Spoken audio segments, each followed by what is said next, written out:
بسم الله الرحمن الرحيم.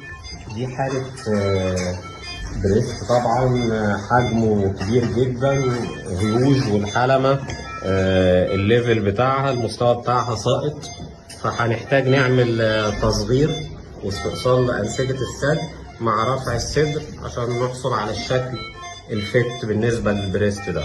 طبعا احنا اتكلمنا قبل كده عن المضاعفات بتاعت الصدر الكبير، بيعمل تسلخات والتهابات وبيأثر على الفقرات، فبرضه بيبقى غرض تجميلي وغرض علاجي. الحمد لله.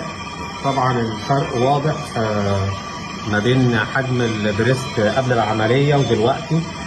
تم استئصال كمية كبيرة من أنسجة الثدي ورفع الحلمة للوضع الطبيعي أو البوزيشن الطبيعي بتاعها، والبريست بقى شكله يعني بقى فيه أبر فولز مليان من فوق وبقى بارز أكتر من الأول. الأول كان مرمي كده على الناحيتين، لكن كل ما بيصغر وبيترفع بيبان إن هو إيه